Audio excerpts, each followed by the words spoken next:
guys, ang lulutuin natin ngayon ay isda na may sabaw at turmeric. At bago ko umpisahan ay mag-subscribe sana sa YouTube channel ko at huwag kalimutan ipindutin ang bell button para lagi kayong updated sa mga videos ko. Maraming salamat po!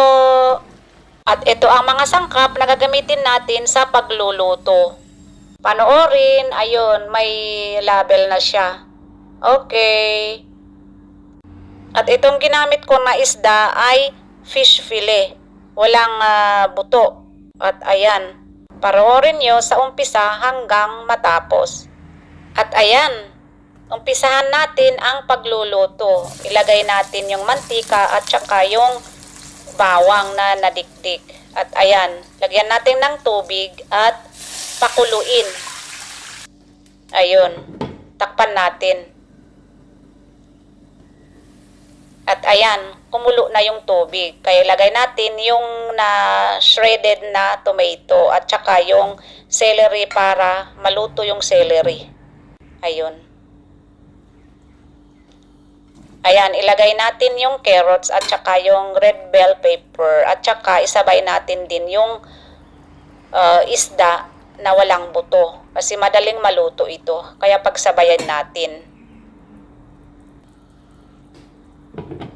Ayun, takpan natin.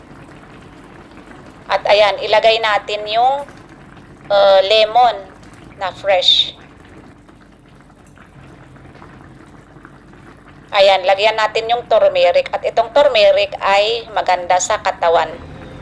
Yan ang sekreto ng pagluluto. At ayan, yung paprika. At black pepper. At guys, pakiusap ko sana na pakisupport yung channel ko, na pakisubscribe, like, share, and comments down below the video. Maraming salamat po.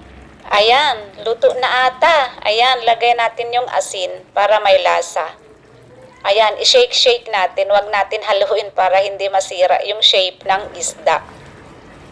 Ayun, ilagay natin yung coriander leaves. Yan ang pinakamasarap dito, yung bango at saka healthy siya. Ayun.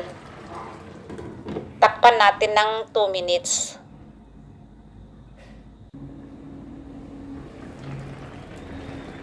At ayun, parang luto na siya. Wow, ang sarap. Pinaamoy ko na yung amoy ng Korean leaves. Ayan. Patikim. Wow. Ang sarap. Salamat po sa panonood.